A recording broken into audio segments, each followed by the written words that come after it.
अस्सलाम वालेकुम friends, CCNA voice के 5th लेक्चर में खुशामदीद। फ्रेंड्स, लास्ट लेक्चर में हमने स्टार्ट में स्विच का ब्रीफ इंट्रोडक्शन पढ़ा था।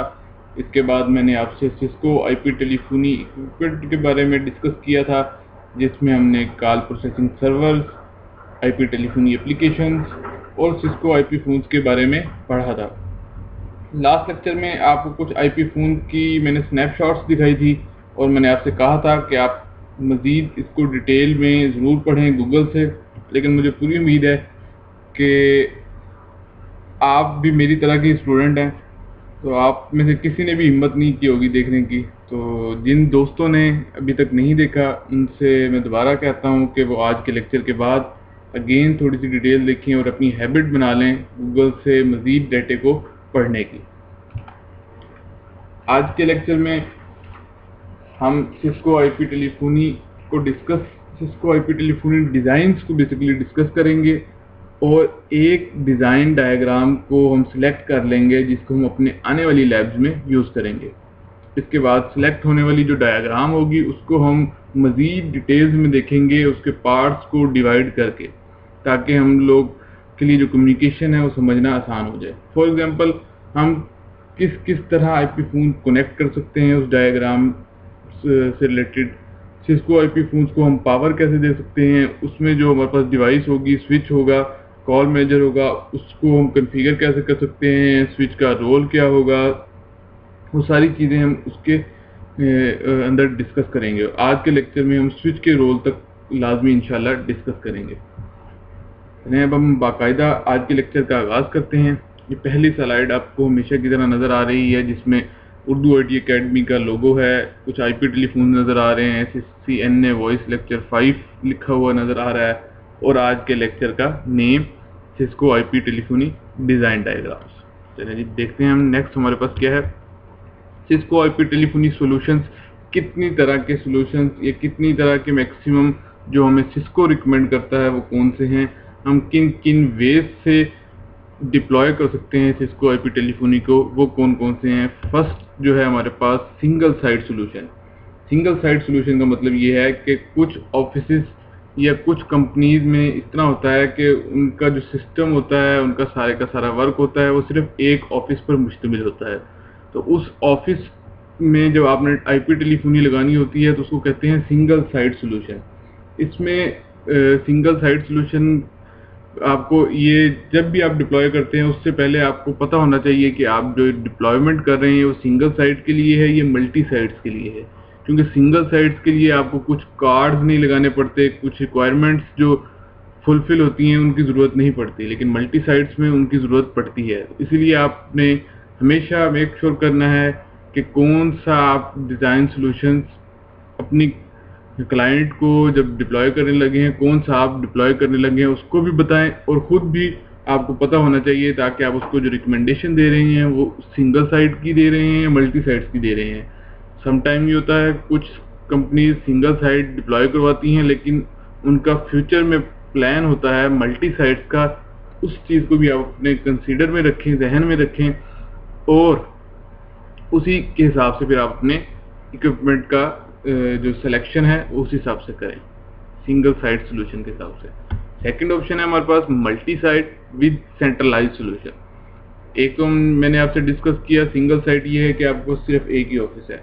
अगर मेरे 4 ऑफिस हैं, एक लाहौर में है, एक कराची में है, एक इस्लामाबाद में है और एक मुल्तान में है, और मैं चाहता हूँ कि multi site basically different cities में है, तो मल्टी साइट्स जो हैं वो आपस में कॉल कर सकें, फ्री कॉल कर सकें हमारे डाटा नेटवर्क के थ्रू, उसको हम कहेंगे मल्टी साइट। लेकिन उसमें एक ऑप्शन होती है कि मल्टी साइट तो है लेकिन हमारी हेड ऑफिस जो ब्रांच है वो लाहौर में है। तो मैं चाहता हूं कि हमारी सारी की सारी कम्युनिकेशन लाहौर ब्रांच से होके जाए, इसको कहते हैं सेंट्रलाइज सॉल्यूशन। तमाम ब्रांचेस का जो एक्सटेंशन है, जो सारी चीज़ें हैं वो कन्फिगर कहाँ पर होंगी, लाहौर ब्रांच पे, क्योंकि वो हमारी सेंट्रलाइज ब्रांच है और बाकी ब्रांचेस सिर्फ उस वहाँ पे उनके IP फ़ोन्स जो कन्फिगर हुए होंगे वो सिर्फ यूज़ होंगे। तो मल्टी साइट होगी लेकिन सेंट्रलाइज सॉल्यूशन होगा। थर्ड नंबर है multi site with decentralise solution.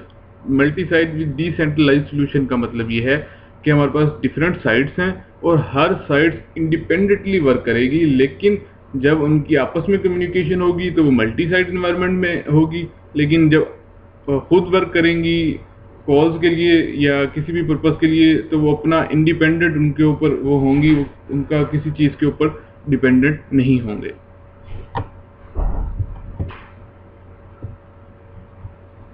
उसके बाद हमारे पास जो फोर्थ ऑप्शन है hybrid model solution. Hybrid model solution normally ये होता है कि हम लोग ज़्यादातर इसको प्रेफर इसलिए नहीं करता क्योंकि ये इंजीनियर्स के या कंपनी की रिक्वायरमेंट के ऊपर होता है। समटाइम होता ही है कि उनके पास multi sites with centralise solution है, लेकिन वो किसी एक साइट को उसके साथ मर्ज करना चाह रहे हैं मल्टी साइट के साथ, लेकिन उसका डिसेंट्रलाइज उसको करना चाह रहे हैं। फॉर एग्जांपल हमारी जिसमें मैंने आपको बताया 4 ब्रांचेस थी, लाहौर, कराची, इस्लामाबाद और मुल्तान की।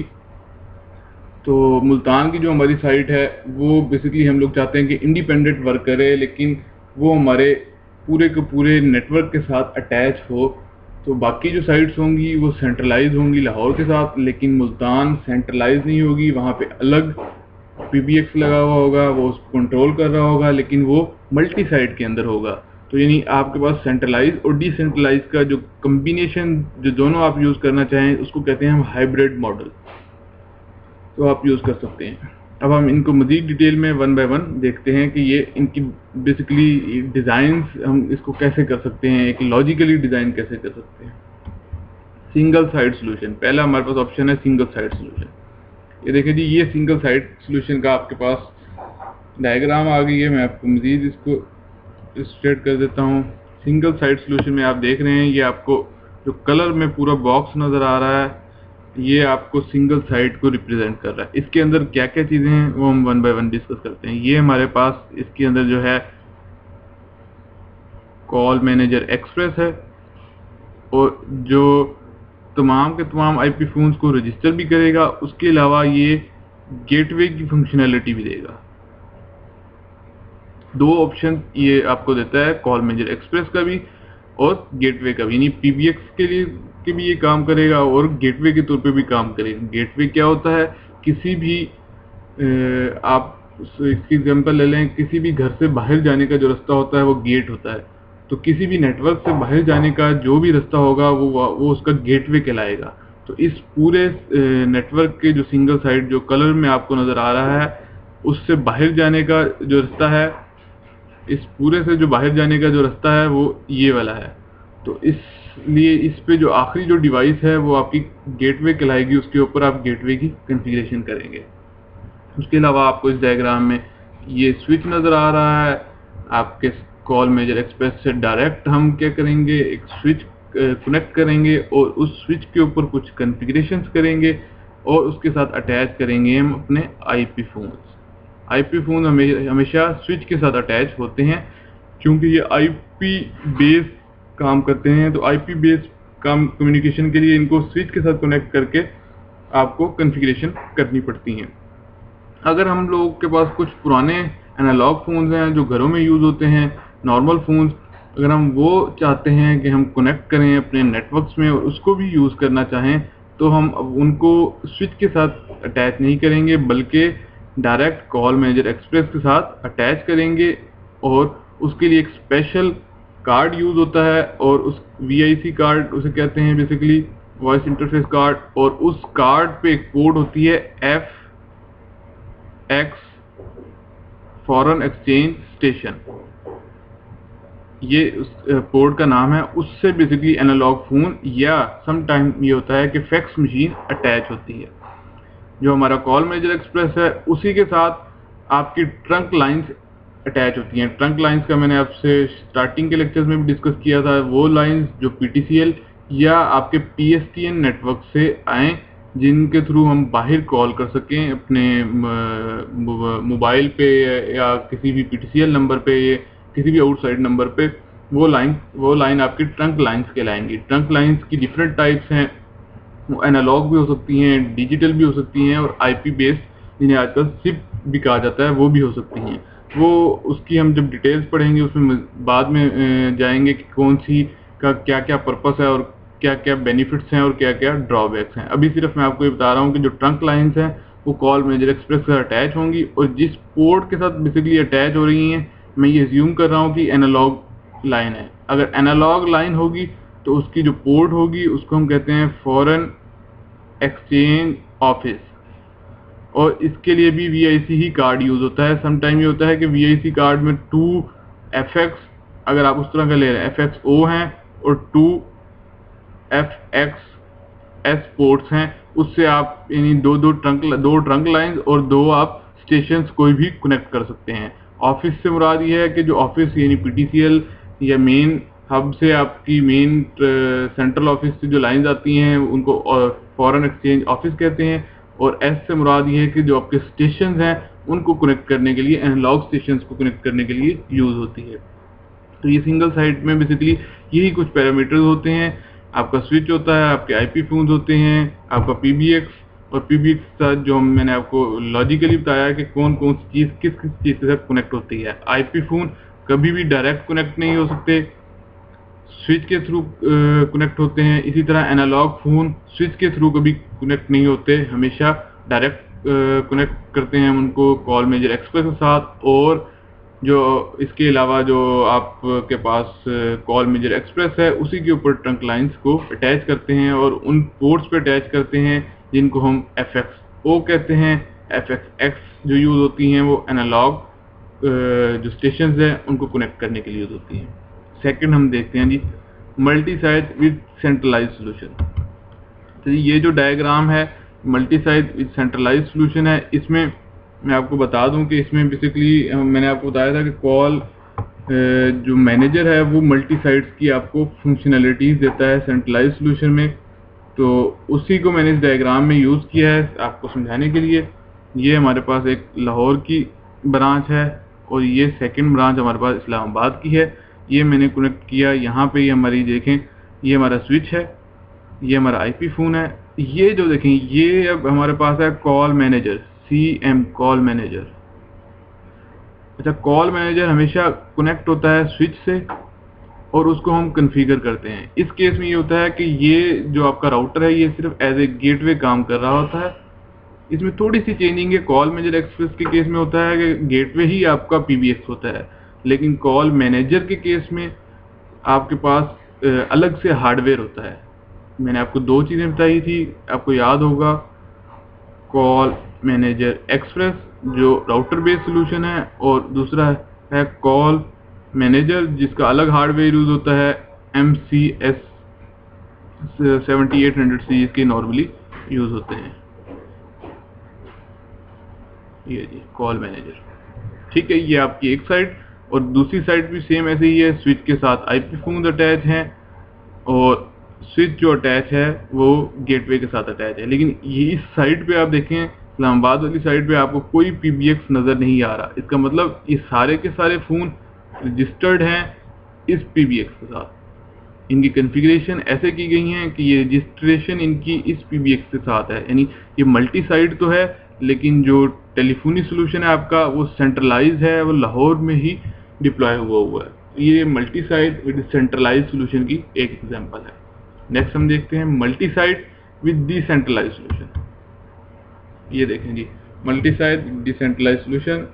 पेन ले लूँ जी। देखें एक हमारे पास सेम उसी तरह लाहौर की ब्रांच है और दूसरी इस्लामाबाद की ब्रांच है। अब इसमें आप देखें कि इसमें लाहौर की ब्रांच का अपना PBX है जबकि इस्लामाबाद की ब्रांच का अपना PBX है। यानी मल्टी साइट भी हैं और डिसेंट्रलाइज हैं। हर एक जो साइट है वो इंडिपेंडेंट है लेकिन मल्टी साइट के तौर पे भी काम कर रही है। ये मल्टी साइट से मुराद ये है कि 2 साइट्स आपस में कम्युनिकेशन भी कर रही हैं लेकिन अपने इंडिपेंडेंटली वर्क भी कर रही हैं। अगर ये डाउन भी हो जाती है तब भी ये वर्क करेंगी। लेकिन सेंट्रलाइज के सोल्यूशन में अगर ये नेटवर्क डाउन हो जाता था तो जो दूसरी साइड के फ़ोन से वो रजिस्टर होना बंद हो जाते हैं। वो उसका एक ड्रॉबैक है। लेकिन ये है कि वो समटाइम जब आप सेंट्रलाइज हर चीज़ चाहते हैं तो वो आपको उस सोल्यूशन की तरफ जाना पड़ता है।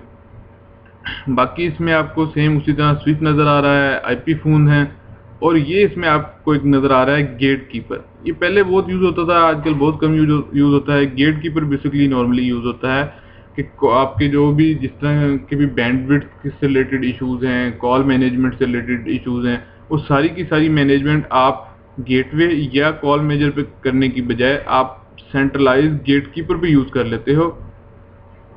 आप कहते हो कि जितनी भी कॉल मैनेजमेंट है वो सारी की सारी इस गेटकीपर के थ्रू होके जाए, या आप अलग हार्डवेयर यूज कर लेते हो ताकि आपका बर्डन कॉल मैनेजर पे और गेटवे पे कम हो जाए। उसके लिए आप गेटकीपर को यूज करते हो। उसके अलावा भी इसकी बहुत सारी फंक्शनलिटीज हैं, वो मैं आपसे अभी नहीं डिस्कस करता क्योंकि वो फिर आपके लिए कॉम्प्लिकेटेड थोड़ा सा हो जाएगा। तो मेरे सिर्फ अभी मैं आपको आसान वे में समझाने की कोशिश कर रहा हूँ।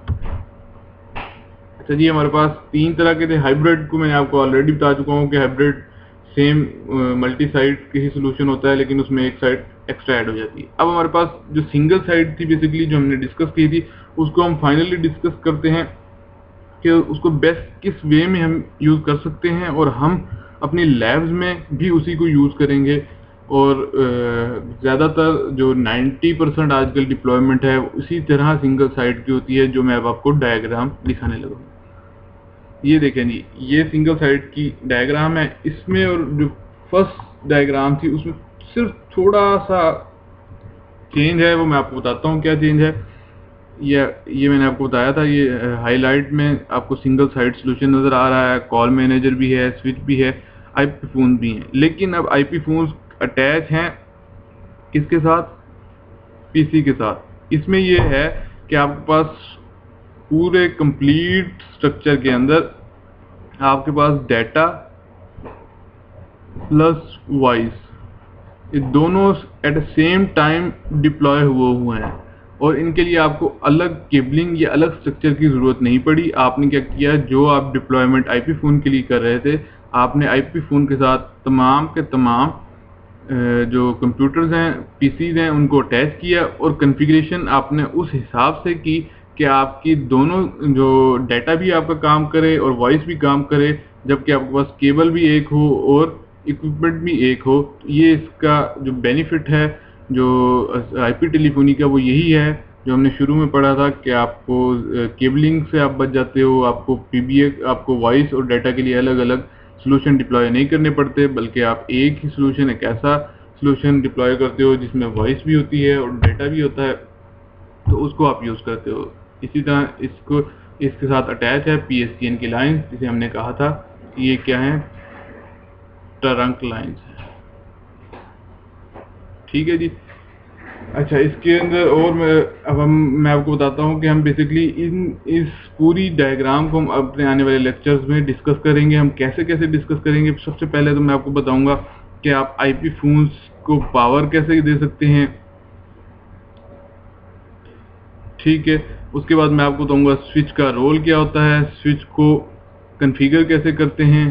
ठीक है, आप इस पूरे स्ट्रक्चर को आईपी और आईपी से फिर फोन को कैसे कनेक्ट करते हैं फिजिकली, और इसको अटैच कैसे करते हैं। उसके बाद स्विच को कॉल मेजर एक्सप्रेस से जो अटैच करते हैं, उस लिंक को हम क्या कहते हैं, और इस जगह पे और इस जगह पे आपने क्या कॉन्फ़िगरेशन करनी होती है। और उससे एंड में हम जो पढ़ेंगे, जो आने वाले लेक्चर्स में, वो कॉल मेजर एक्सप्रेस के ऊपर जो हम पूरी कॉन्फ़िगरेशन करेंगे कि हमारे आईपी फ़ोन रजिस्टर हो जाएं, हमारी उसे फीचर मिल जाएं और वो काम करने लग जाएं, उसके बारे में हम सबसे एंड में डिस्कस करेंगे। लेकिन हम इसको स्टेप्स वाइज बेसिकली डिवाइड करेंगे। पहले हम देखेंगे आईपी फ़ोन से रिलेटेड, फिर हम स्विच से रिलेटेड देखेंगे, फिर हम देखेंगे कि आईपी एड्रेसेस कैसे असाइन कर सकते हैं, क्योंकि ये आईपी बेस्ड सोल्यूशन है। सिस्को आईपी टेलीफोनी इसका नाम है, तो हर डिवाइस आईपी पे काम करेगी, यानी आपके आईपी फोन्स भी आईपी गेन करेंगे और आपके पीसी भी आईपी गेन करेंगे। तो उस आईपी आप मैक्सिमम किन किन तरीकों से ले सकते हैं वो हम देखेंगे और उसको असाइन करना देखेंगे। और उसके बाद फिर हम कॉल मेजर एक्सप्रेस को कॉन्फ़िगर करना देखेंगे।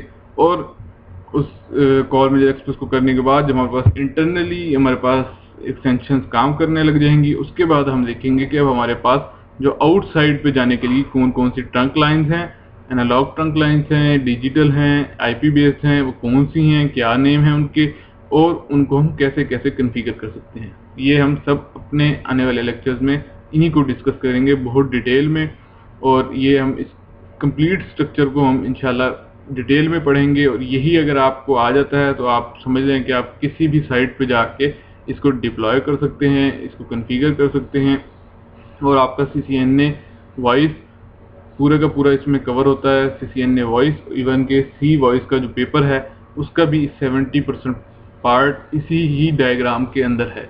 तो ये आपने बड़े अच्छे अंदाज से इसको समझना है, इसको अंडरस्टैंड करना है, इसमें कोई चीज़ समझना है तो आपने लाजमी मुझे बताना है। नेक्स्ट देखते हैं जी। मैंने आपको बताया था कि बेसिकली हम वन बाय वन इन चीज़ों को डिस्कस करेंगे। तो हम पहले देखते हैं कैटालिस्ट स्विच।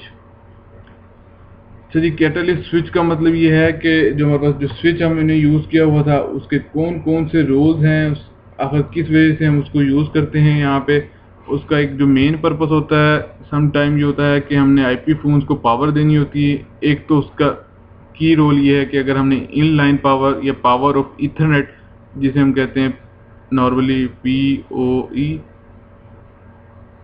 PoE का मतलब है कि आपने जो इथरनेट केबल है, Cat5 केबल है, उसके थ्रू IP फोन को पावर देनी है। आपने अलग से पावर सोर्स नहीं यूज़ करना। आपने ये करना है कि फॉर एग्जांपल ये IP फोन है, इसको आपने कनेक्ट किया स्विच के साथ, ये आपका IP फोन है, और ये जो आपकी केबल यूज़ हो रही है Cat5E है या Cat6 है, इसको इथरनेट केबल भी कहते हैं। और आप स्विच से पावर इसी केबल के थ्रू इसको दे रहे हैं, इसको कहते हैं पावर ऑफ इथरनेट। यानी इथरनेट के थ्रू ही उस फोन को पावर मिल रही है, ना कि इसके लिए अलग सोर्स यूज हो रहा है।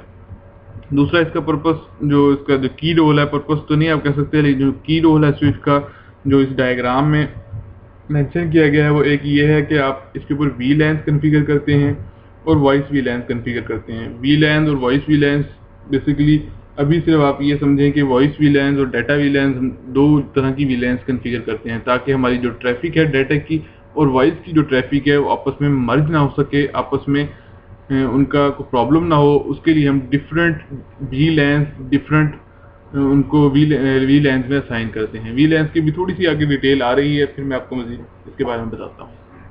तीसरा इसके लिए ऑप्शन यूज़ किया जाता है इसमें कि हम क्वालिटी ऑफ सर्विस, जिसको कहते हैं QoS, हम उसको यानी हमारे पास जो प्रायोरिटी देनी होती है कि हमारे पास वॉइस की ट्रैफिक, अगर एक सेम टाइम पे आपके पास वॉइस भी जा रहा है और डाटा भी जा रहा है बहुत ज़्यादा मिकदार में, तो आपके राउटर को या आपके स्विच को किसी को कोई एक पैकेट ड्रॉप करना पड़ता है, तो उसको हम बताते हैं कि प्रायोरिटी आपने किस पैकेट को देनी है कि उसकी ट्रैफिक हर वक्त जाए। उसको हम कॉन्फ़िगर करते हैं क्वालिटी ऑफ सर्विस के थ्रू, कि आपने सर्विस की जो क्वालिटी है उसको बेहतर बनाना है। तो वो जो कॉन्फ़िगरेशन होती है वो भी बेसिकली स्विच की एक रोल होता है, उसको अगर आप असाइन करें तो ज़्यादा अच्छी चीज़ है अपने नेटवर्क के अंदर। नेक्स्ट हम देखते हैं जी IP phone back overview. IP phone का बैक ओवरव्यू क्या है जी, ये देखें। जो हमने IP फोन कनेक्ट किए थे वो एक तरफ स्विच के साथ कनेक्ट थे और दूसरी तरफ हमारे पास किसके पास कनेक्ट थे, PC के पास। ये देखें जी, ये आपके पास IP फोन की बैक साइड है। ये कुछ आपके पास पोर्ट्स आपको नज़र आ रही हैं और ये कुछ पोर्ट्स हैं, ये जो आपको हर IP फोन के अंदर, सिस्को के IP फोन के, अवाया के, पैनासोनिक, सब में आपको पोर्ट्स नज़र आएंगी और उन पोर्ट्स पे लिखा भी होगा। ये देखेंगे उसने व्यू में आप ये कह लेंगे, इसका जो व्यू आपको नज़दीकी व्यू मिल रहा है वो क्या है कि एक ये जो पोर्ट है इसके ऊपर लिखा हुआ है, इसके ऊपर भी लिखा हुआ है। देखें ये PC लिखा हुआ है और ये स्विच SW लिखा हुआ है। ये चीज़ लिखी हुई होगी इसके ऊपर और ये वाली लिखी हुई है इसके ऊपर, PC के ऊपर। तो आप फौरन देखेंगे कि जो पोर्ट PC के साथ कनेक्ट होने वाली है उसको आप क्या करेंगे, RJ45 यूज़ करके PC के साथ कनेक्ट करेंगे और दूसरी केबल को RJ45 कनेक्टर यूज़ करके स्विच के साथ कनेक्ट करेंगे। जबकि आपके पास ये जो यहाँ पे पावर का ऑप्शन है, ये आप यहाँ से पावर सोर्स को यूज़ करेंगे, अडाप्टर को यूज़ करेंगे, उसको प्लग कर देंगे किसी भी जो आपके पास आउटलेट लगा हुआ होगा पावर का, उसके अंदर। एक तो ऑप्शन ये है कि पावर यहाँ से दे सकते हैं अलग से अडाप्टर के थ्रू, और सेकंड ऑप्शन मैंने आपको बताई है पावर ऑफ इथरनेट भी यूज़ कर सकते हैं। ये जो दो पोर्ट्स हैं इनमें एक पोर्ट यूज़ होगी कि अगर आपने हेडफोन यूज़ करना है उसके लिए, और दूसरी जो आपका पोर्ट है वो आपके रिसीवर के लिए यूज़ होती है। रिसीवर अटैच होता है उस पोर्ट के अंदर फ़ोन को अटैच करने के लिए, उसको यूज़ करने के लिए। तो ये जो रिंग वाली केबल होती है ये अटैच होती है बेसिकली। ये पोर्ट्स भी छोटी होती हैं, जबकि ये RJ45 कनेक्टर जितनी होती हैं, ये I think RJ11 ports, RJ11 या इससे भी जो कम है उसकी पोर्ट होती है। ये आईपी फ़ोन का बैक ओवरव्यू था। आईपी फ़ोन के बेसिकली बैक पे यही चीज़ें होती हैं। बैक पे सिर्फ यानी आपको जो केबल्स हैं उनको कनेक्ट करने का जो प्रॉपर जगह दी जाती है कि कहाँ कहाँ पे आपने कनेक्ट करनी है, और उनके इवन के लेबल असाइन होते हैं, तो आपको उसमें आइडेंटिफाई करना मुश्किल नहीं होता। लेकिन आपको पता होना चाहिए कि पीसी कैसे अटैच होगा और स्विच कैसे अटैच होगा। मैंने आपको डायग्राम बताया था कि पहले आपके साथ स्विच के साथ आपका आईपी फ़ोन अटैच होगा और आईपी फ़ोन के साथ आपके पास पीसी अटैच होगा।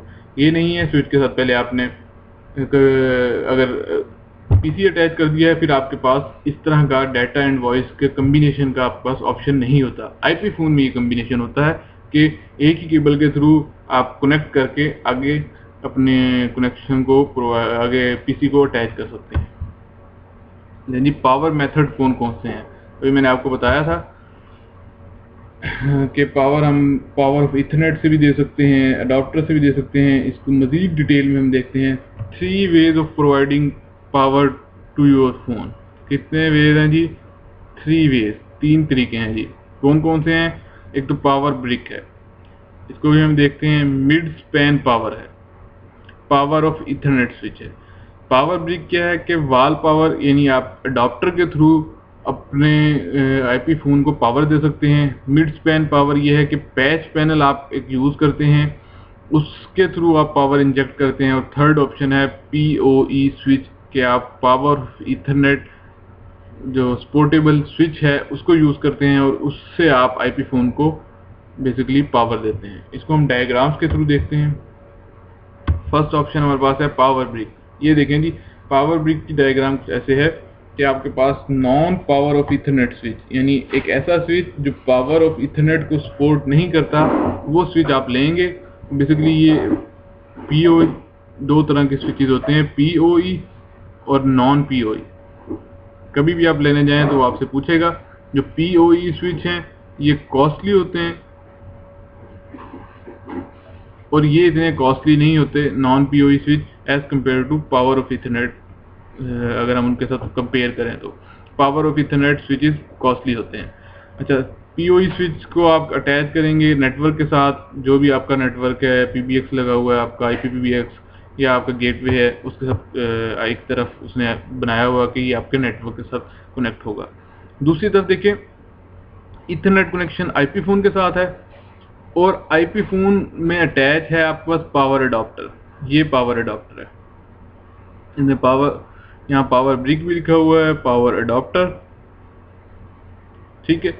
ये आप अटैच करेंगे अपने जो आपके पास वॉल में पावर का आउटलेट लगा होता है उसके अंदर अटैच करेंगे और इसके थ्रू आप पहले इसको पावर देंगे, ये ऑन होगा और उसके बाद ये कॉन्फ़िगरेशन ये रिसीव करेगा स्विच से भी और कॉल मैनेजर एक्सप्रेस से, या कॉल मैनेजर लगा हुआ है जो भी IPPBX लगा हुआ है उससे ये रिसीव करेगा। एक तो ऑप्शन ये है कि आप अडॉप्टर यूज़ करके कर सकते हैं, ये मैंने आपको बता दिया है। लेकिन ये नॉर्मली जो बड़ी बड़ी जितनी भी कंपनीज हैं वो इसको प्रेफर नहीं करती, क्योंकि इसमें हर फ़ोन के साथ अडॉप्टर लगा हुआ होता है, वो बड़ा हेक्टिक हो जाता है। टेबल के ऊपर केबल के साथ अटैच है तो उसको केबलिंग से बचने के लिए बहुत कम इसको यूज़ किया जाता है। लेकिन ये कंपनी की रिक्वायरमेंट पे अगर वो यूज़ करना चाहते हैं तो इसको यूज़ कर लें, अलग से अडॉप्टर लें और अडॉप्टर को यूज़ कर लें। अगर उनके पास नॉर्मली ये होता इस तरह है कि ये क्यों यूज़ किया जाता है, अगर आपके पास पुराना स्ट्रक्चर है, आपके पास स्विचेज पहले के लगे हुए हैं और आपने आईपी टेलीफोन्स की डिप्लॉयमेंट बाद में की है और आप चाहते हैं कि आप अपने स्विचेस को रिप्लेस ना करें, आपके पास इतना बजट नहीं है, फिर आप क्या करते हैं कि आप पावर अडॉप्टर्स यूज़ करते हैं कनेक्शन के लिए। दूसरा ऑप्शन ये है कि power patch panel power injector. अच्छा, इसमें आप देखें कि आपको डायग्राम से ही आपको समझ आ जाएगी कि आपके पास non power of Ethernet switch है, वो किससे कनेक्ट है। आपके पास पैच पैनल ये होता है बेसिकली, जब आपके पास पैच पैनल ये होता है कि ये आपका स्विच है, आपकी अब काफ़ी सारी केबल्स डिफरेंट रूम से आ रही हैं।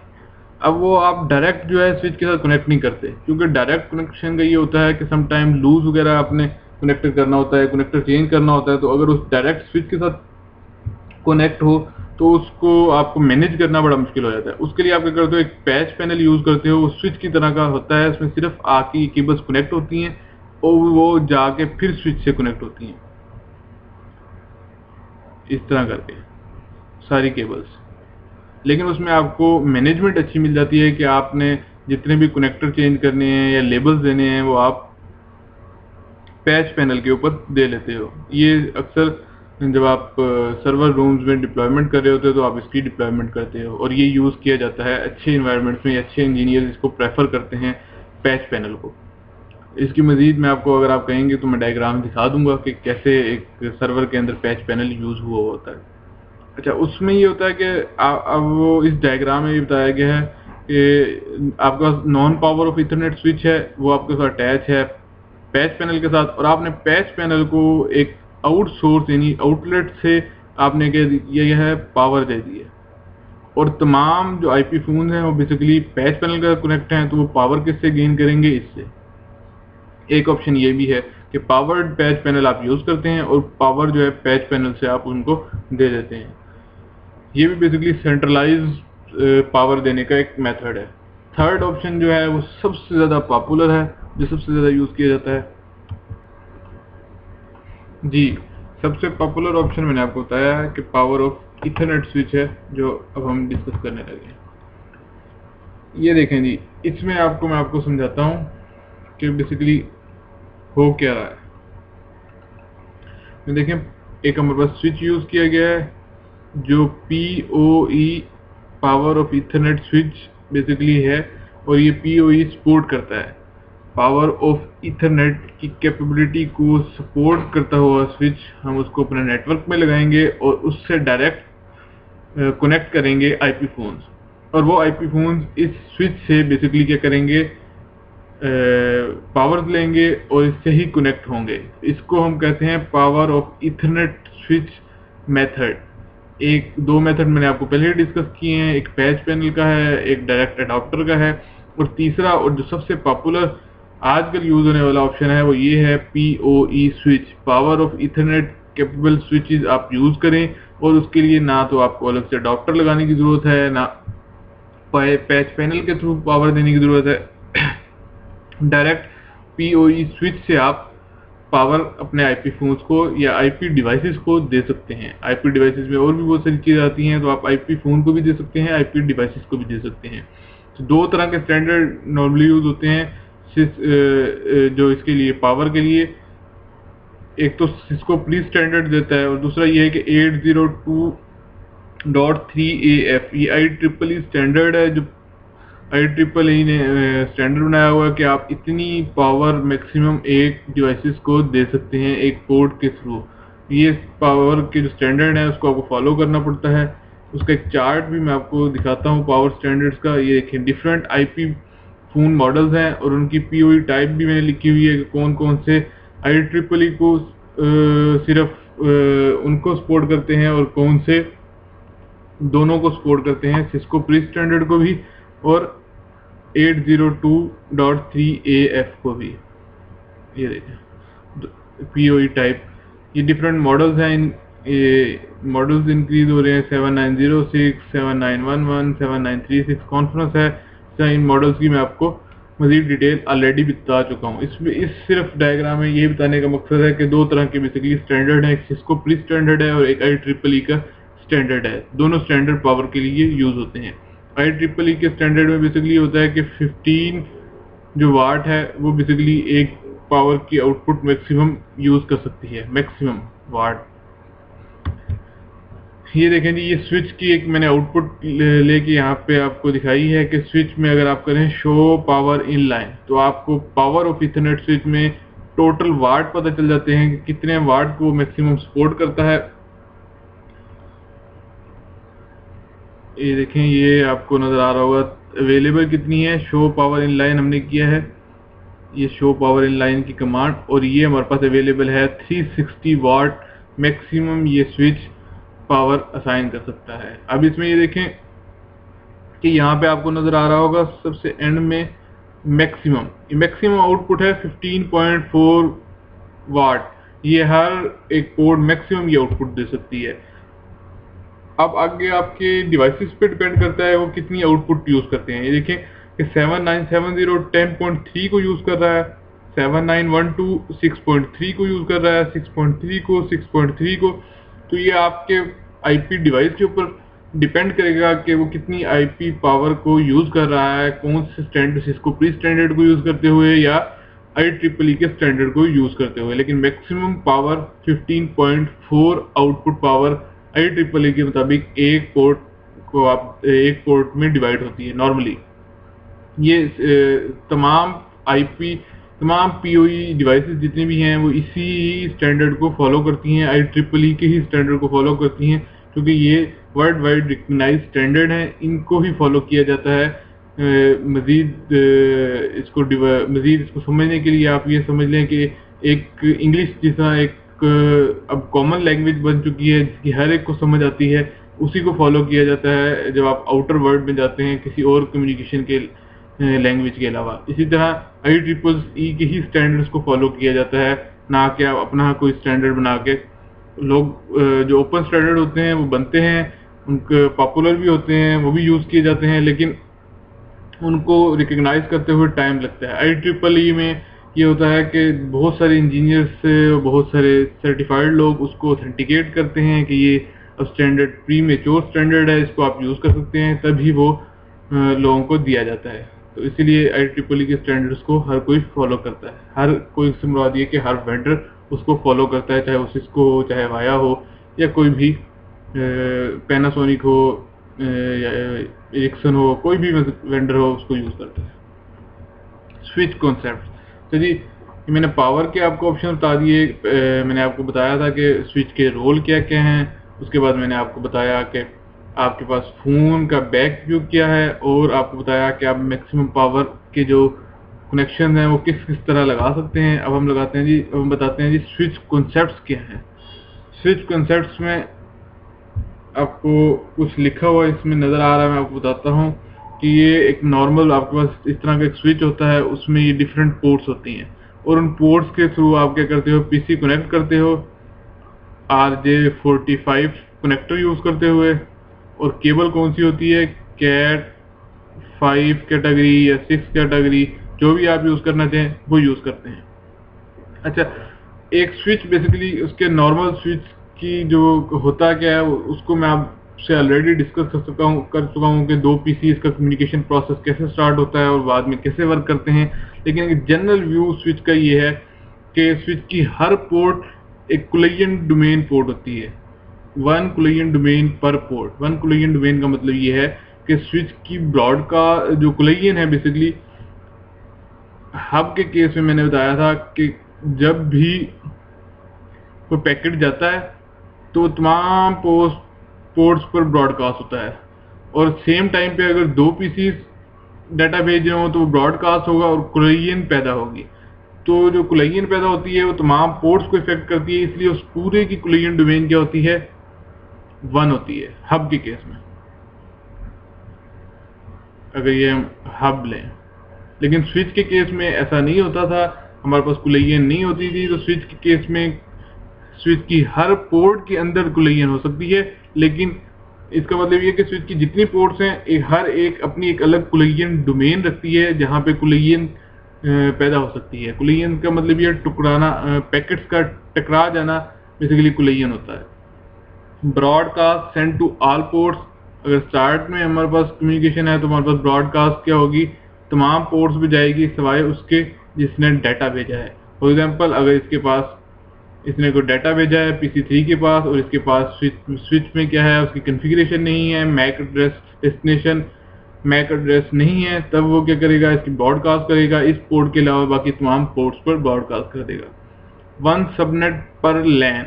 1 सबनेट का मतलब ये है कि बेसिकली आप एक सबनेट यूज़ कर सकते हैं एक लैन के ऊपर। ये बेसिकली पूरा एक लैन होता है, लोकल एरिया नेटवर्क, इसके ऊपर आप एक ही सबनेट यूज़ कर सकते हैं। वेरी लिमिटेड एक्सेस कंट्रोल, इसके अंदर एक्सेस कंट्रोल भी होता है, यानी आप सिक्योरिटी भी लगा सकते हैं, लेकिन वेरी लिमिटेड होता है। अभी मज़ीद मैं आपको इसके बारे में बताता हूँ कि आप इसको कैसे कर सकते हैं। अच्छा, मैं आपको इसका एक जो नॉर्मल कॉन्सेप्ट है वो मैं आपको समझा दूँ, जो अक्सर लोगों के जहनों में होता है, मेरे जहन में भी था, अक्सर हम लोग जो पॉइंट्स हैं वो अपने जहन में गलत पॉइंट्स बना लेते हैं, तो उसको क्लियर करना लाजमी होना चाहिए। मैं आपको बताता हूँ कि ये आपके पास पीसी है, ये स्विच है, ये हमने स्विच के साथ डिफरेंट पोर्ट्स हैं। एक हमने यहाँ पे कनेक्ट किया 10.10.10.1, ओके। अब हमारे पास एक पीसी यहाँ पे है, उसको मैंने आईपी दे दिया 20.20.20.1। अब हमारे पास जो एक कॉन्सेप्ट बना होता है कि हम एक स्विच के ऊपर डिफरेंट सबनेट्स नहीं दे सकते विदाउट VLAN, यानी उसको लैन को वर्चुअली डिवाइड किए बगैर, वर्चुअल लोकल एरिया नेटवर्क बनाए बगैर हम नहीं दे सकते, जबकि ऐसी बात नहीं है। आपको मैं जब लैब करवाऊंगा तो आपको मैं दिखाऊंगा कि एक ही स्विच के ऊपर मैं विदाउट VLAN क्रिएट किए 2 डिफरेंट सबनेट्स दूंगा, और वो सबनेट्स अगर 2 पीसीज 20 के हैं और 2 10 के हैं तो 10 वाले आपस में और 20 वाले आपस में बेसिकली कम्युनिकेट करेंगे, कोई प्रॉब्लम नहीं आएगी। लेकिन VLAN का जो पर्पस होता है वो कुछ और होता है, वो मैं आपको भी समझाता हूँ कि क्या होता है। लेकिन एक हमें कॉन्सेप्ट बता दिया जाता है कि VLAN का पर्पस ये होता है कि 2 डिफरेंट सबनेट्स अगर आपने यूज करने हो स्विच में तो आप VLAN यूज करते हो। ऐसी बात बिल्कुल नहीं है, ये आपने अपने जहन में नहीं बिठानी। 2 डिफरेंट नेटवर्क्स, 2 डिफरेंट सबनेट अगर आप यूज करें तो VLAN के बगैर यूज हो जाते हैं। लेकिन वो क्या कंडीशन है कि हम VLAN को क्यों प्रेफर करते हैं वो मैं भी आपको बताता हूँ। ये देखें जी, there are many benefits of using VLAN in an organisation. VLANs को ऑर्गेनाइजेशन में यूज करने के बेनिफिट्स क्या क्या हैं। पहले तो मैं आपको बताता हूँ VLAN है क्या। VLAN basically virtual local area network. आप क्या करते हो, स्विच को वर्चुअली डिवाइड करते हो। ये स्विच को आप क्या करते हो वर्चुअली, ये आपने 2 पोर्ट्स को आपने कहा VLAN 10 है, ये VLAN 20 है, यानी ये सेल्स के लोग हैं, ये मार्केटिंग के लोग हैं, और ये आपने कहा कि इसको मैं लिख लेता हूँ ताकि समझाने में आसानी हो जाए, मार्केटिंग, और ये आपने कह दिया प्रोडक्ट के लोग हैं जो प्रोडक्शन एनवायरनमेंट में होते हैं, ठीक है। 3 तरह के डिफरेंट आपने कैटेगरीज बना दी, उनको आपने वर्चुअली डिवाइड कर दिया और अलग अलग सबनेट्स में दे दिया।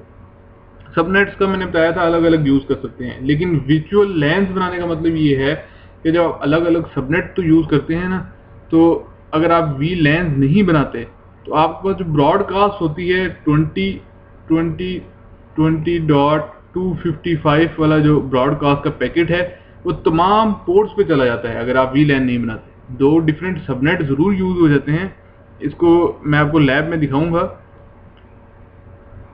2 डिफरेंट, यानी एक आपने, आपको मैं दिखाता हूँ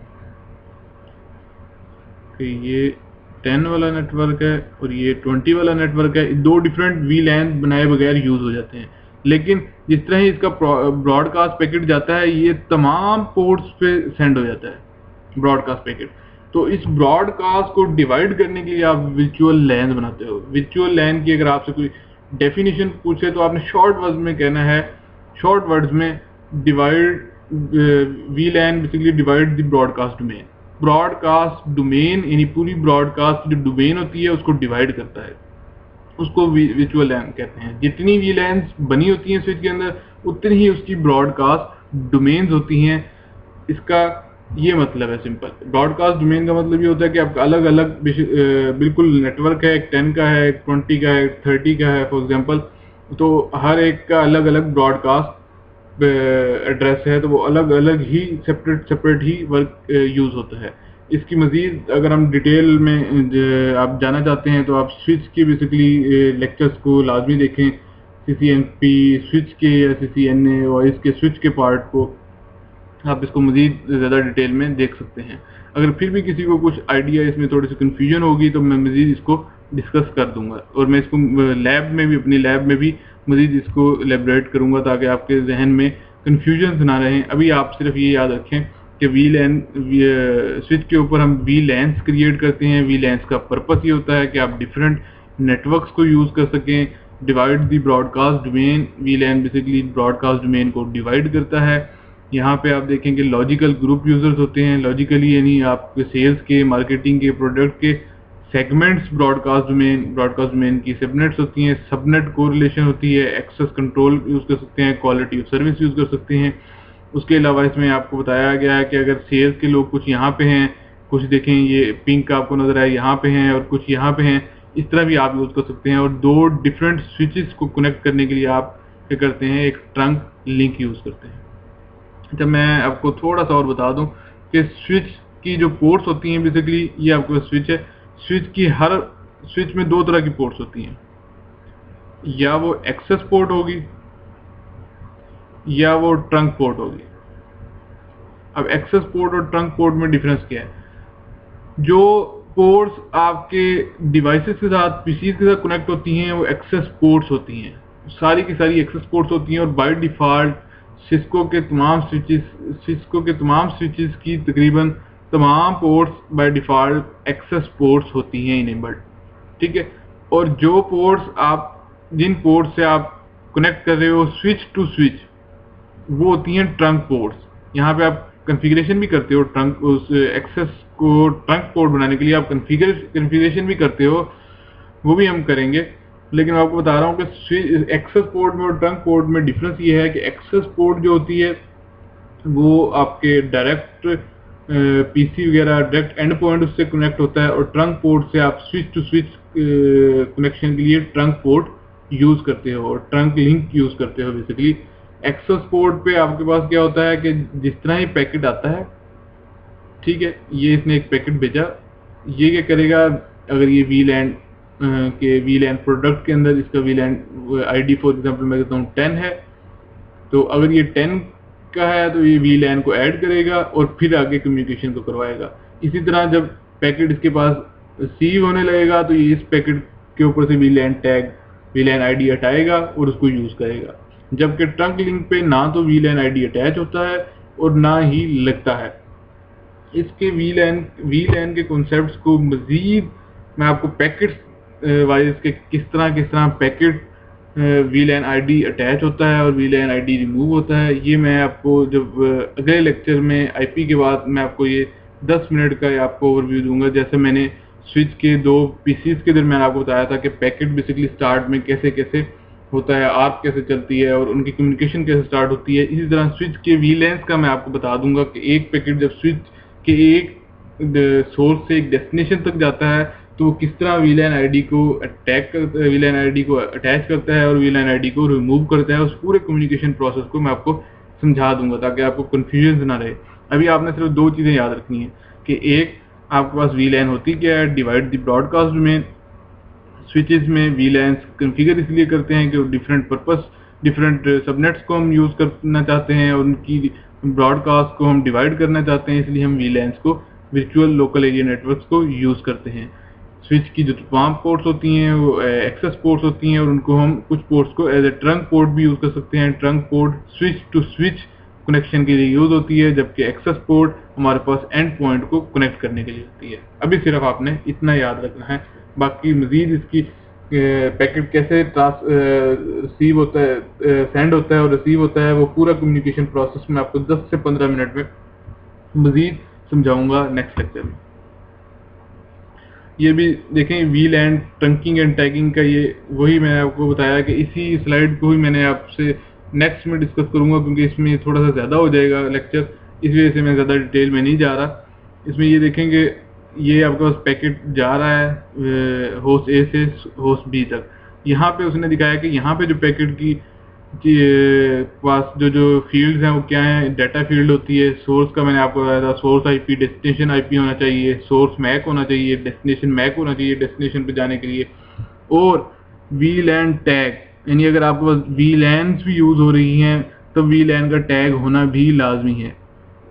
लेकिन ये देखें कि इस जब ट्रंक लिंक पे जा रहा है तो ना तो वीलैन आईडी इसने अटैच की है, वीलैन आईडी यहीं पे अटैच हुई होगी, जो भी अटैच हुई होगी, ठीक है, इस जगह पे। लेकिन यहाँ पे आके ना तो वीलैन आईडी अटैच हुई है और ना ही रिमूव हुई है, इसीलिए ये वीलैन के टैग को लेके जा रहा है। ये इसमें बेसिकली दिखाया गया कि वीलैन का कैसे कैसे पैकेट जाता है। इसी चीज़ को मैं आपको बता रहा हूँ कि पहले हम देखेंगे नेक्स्ट इंशाल्लाह जब नेक्स्ट लेक्चर में कि पहले हम देखेंगे एक ही स्विच के ऊपर VLANs, अगर डिफरेंट VLANs हैं तो कैसे करती हैं, और बाकी स्विचेस अगर कनेक्ट हों तो उनके ऊपर कैसे कैसे कनेक्ट होती हैं, वो सारी चीज़ें देखेंगे। अच्छा, मैं एक मिनट आपको वेट करें।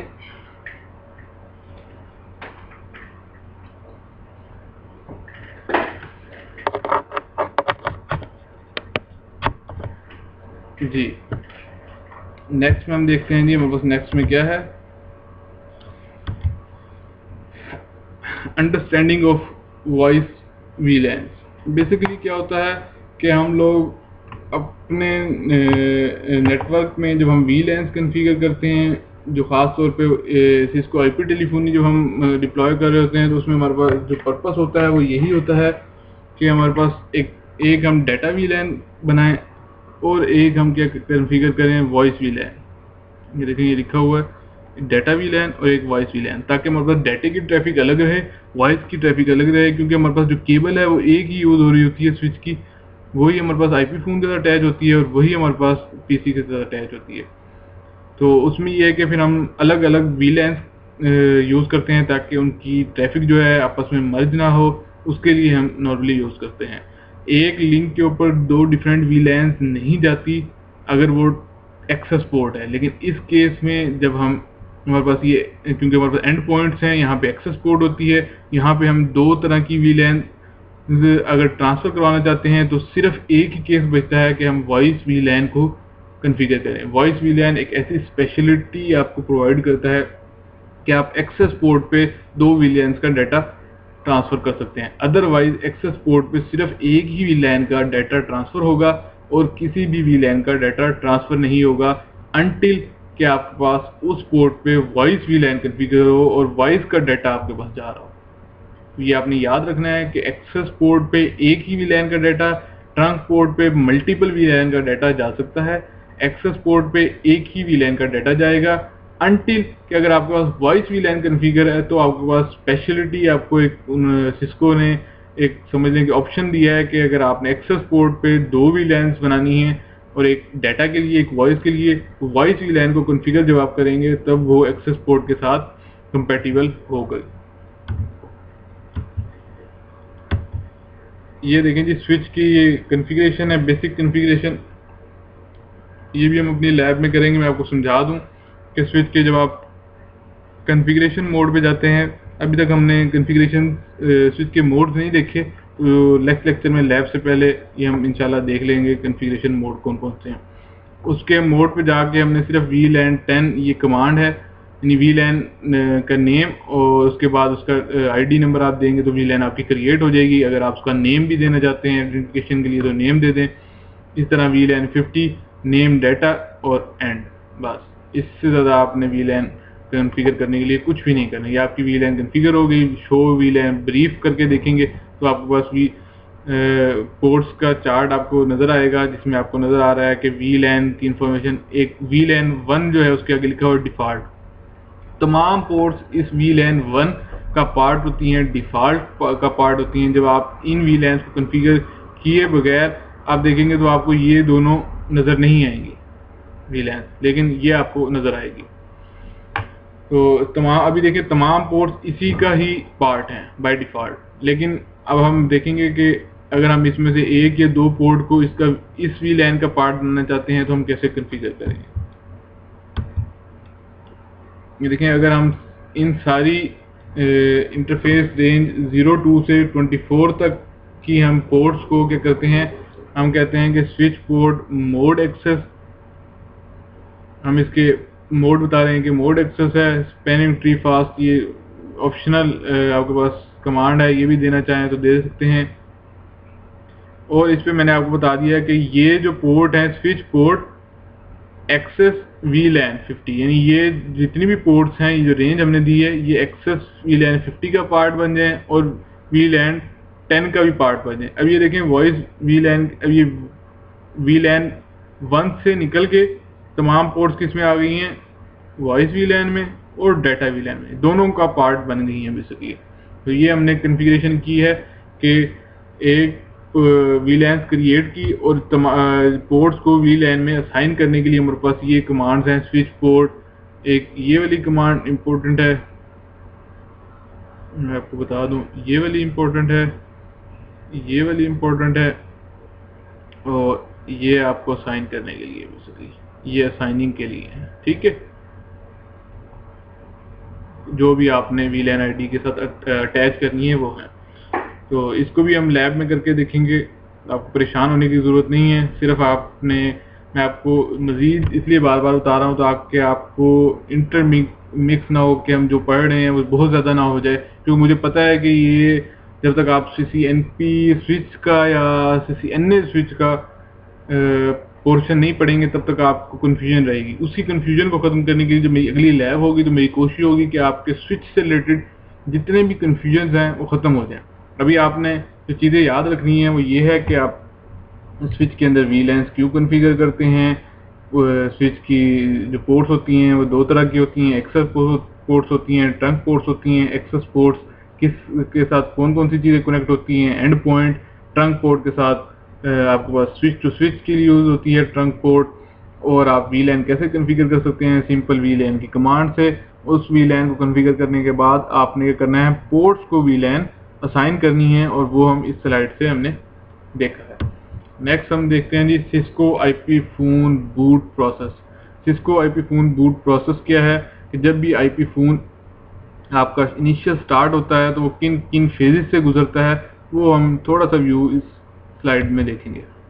देखें जी, ये आपके साथ कनेक्ट है, ये मैं आपको समझा दूं डायग्राम में बेसिकली हो क्या रहा है कि आपके पास स्विच, ये आपके पास स्विच है और स्विच से क्या कनेक्ट है IP फ़ोन। अब सबसे पहले क्या होगा, सिस्को स्विच डिटेक्ट करेगा PoE कैपेबिलिटीज के। पहले स्विच देखेगा कि मेरे पास पावर ऑफ इथरनेट की कैपेबिलिटी भी है या नहीं है। अगर वो पावर ऑफ इथरनेट की कैपेबिलिटी है तो वो सिस्को डिस्कवरी प्रोटोकॉल के थ्रू वॉइस वीलैन सबसे पहले भेजेगा। पहले तो पावर देगा बेसिकली CDP के थ्रू। उसके बाद स्विच सेंड सबसे पहले क्या करेगा, मैं आपको ये देखें, ये पहले जो ऑप्शन में है इसमें क्या करेगा, सबसे पहले स्विच डिटेक्ट करेगा power of capabilities CDP Cisco discovery protocol के थ्रू। यानी वो देखेगा कि सिस्को के जो IP फ़ोन आगे एंड पॉइंट है वो कैपेबल है पावर लेने के, और कितनी पावर देनी है उसको, उसके थ्रेशहोल्ड क्या है, वो सारे का सारा CDP की पैकेट्स के थ्रू वो चेक करेगा और उसको पावर देगा। जो सेकंड नंबर पे वो क्या करेगा, स्विच सेंड्स वॉइस वीलैन। स्विच क्या करेगा, इसको बताएगा कि भाई आप वॉइस वीलैन का पार्ट हो, आपकी जो कॉन्फ़िगरेशन है वो आपको वॉइस वीलैन का ही IP वगैरह मिलेगा। उस वॉइस वीलैन का जब उसको आइडिया हो जाएगा कि मैं वॉइस वीलैन का पार्ट हूँ, फिर वो क्या करेगा, वो DHCP की रिक्वेस्ट भेजेगा कि मेरे जो DHCP में जो मेरा जो वीलैन है उसके अंदर मेरा जो नेटवर्क है उसके अंदर DHCP अगर कोई सर्वर चल रहा है तो वो कौन सा है, मुझे IP वो असाइन करे। तीसरी रिक्वेस्ट क्या होगी कि वो IP असाइन के लिए जाएगा। DHCP सर्वर देखेगा, जब उसको ब्रॉडकास्ट पैकेट मिलेगा तो वो क्या करेगा, इसको DHCP इसको IP असाइन करेगा, और IP में आपके पास इस फ़ोन का IP होगा, डिफ़ॉल्ट गेटवे होगा, DNS सर्वर का IP होगा, TFTP सर्वर का IP होगा, और आपके कॉल मैनेजर PBX का IP होगा। सारी चीज़ें आपको DHCP प्रोवाइड करेगा। जिस तरह इसको ये चीज़ें मिलेंगी, TFTP का IP मिलेगा। ये क्या करेगा, सबसे पहले IP फ़ोन कॉन्टैक्ट करेगा TFTP सर्वर से। TFTP सर्वर से कॉन्टैक्ट करेगा और अपनी कॉन्फ़िगरेशन फाइल जो इसने चलानी है उसको ये रिसीव करेगा, और उसकी बेस पे ये करेगा, रिसीव करने के बाद उस कॉन्फ़िगरेशन फाइल में होगा कि आपको कॉल मैनेजर एक्सप्रेस कौन सा है, उससे आप जाके रजिस्टर हो जाओ। तो ये बेसिकली एक बूट प्रोसेस का मेथड है। लेकिन जो नॉर्मल यूज़ होता है वो ये है कि DHCP और TFTP दोनों सर्विसेज इसके अंदर यूज़ होती हैं। इन दोनों को नॉर्मली छोटे नेटवर्क्स में इन दोनों को नहीं, बड़े नेटवर्क्स में यूज़ किया जाता है सेपरेट हार्डवेयर के तौर पे, और लेकिन छोटे नेटवर्क्स में इन दोनों को यूज़ नहीं किया जाता। इनकी जगह हम DHCP सर्वर भी इसी के ऊपर बनाते हैं और TFTP सर्वर भी इसके ऊपर बनाते हैं। सारी की सारी कम्युनिकेशन इसी से होती है, लेकिन होती इन्हीं स्टेप्स के थ्रू। पहले पावर, उसके बाद वॉइस वीलैन के बाद वो DHCP ब्रॉडकास्ट सिर्फ उसी वीलैन के अंदर सेंड करेगा, और अपनी तमाम चीज़ें लेगा, जिसमें TFTP सर्वर का IP होगा, गेटवे होगा, IPPBX होगा, उसका IP होगा। उसकी बेस पे वो TFTP सर्वर से कनेक्ट करेगा, कॉन्फ़िगरेशन फाइल रिसीव करेगा और अपने IP फ़ोन को रजिस्टर कर लेगा। ये बेसिकली एक सिस्को IP फ़ोन का बूट प्रोसेस है जो इनिशियली स्टार्ट होते हुए लेता है। ये सारी चीज़ें आपको पता होनी चाहिए। जी, अब हमारे पास आखिरी स्लाइड आ गई है थैंक्स की। उम्मीद है कि आज का लेक्चर आपको समझ आया होगा। इसमें थोड़ा सा एडवांस लेवल की चीज़ें हैं, मुझे पता है आपके लिए थोड़ी सी मुश्किल हो रही होगी। अपने परेशान होने की ज़रूरत नहीं है। जो आपके कॉन्सेप्ट्स रह गए हैं स्पेशली स्विच से रिलेटेड, वो इंशाल्लाह आपके क्वेश्चन नेक्स्ट लेक्चर में आपके वो मैं सॉल्व कर दूंगा, और उसमें इंशाल्लाह आपको स्विच का जो पैकेट्स वाइज मैं आपको बता दूंगा कैसे कैसे ये बेसिकली ट्रांसफ़र होता है। क्योंकि एक दफ़ा आप कम्युनिकेशन प्रोसेस को अच्छी तरह अंडरस्टैंड कर लेते हैं तो आपको बस सारी ज़िंदगी आपको प्रॉब्लम नहीं होती। लेकिन अगर आप रट्टा मारते हैं तो आप 10 दफ़ा भी सिस्को की स्विच की बुक को पढ़ लें, तब भी आपको वो समझ नहीं आता कि इसका प्रोसेस क्या है, ये कैसे काम कर रहा है। तो कम्युनिकेशन प्रोसेस को अगर आप अच्छी तरह समझ लेते हैं पैकेट्स वाइज एक दफ़ा, उसके बाद आपको प्रॉब्लम नहीं होती। तो मेरी उम्मीद है कि इंशाल्लाह आपको नेक्स्ट लेक्चर में मज़ीद क्लियर हो जाएगा और आज का लेक्चर भी समझ आया होगा। अगर कोई आपको कन्फ्यूजन हो तो आप मुझसे फेसबुक पे या स्काइप पे किसी चीज़ पे भी आप कॉन्टेक्ट करना चाहते हैं तो ज़रूर करें। उम्मीद है कि आज का लेक्चर आपको पसंद आया होगा। मुझे इजाज़त दीजिए। अपने आप सब दुआओं में याद रखिएगा। अल्लाह आप सबका हामी और नासिर हो। अल्लाह हाफिज़।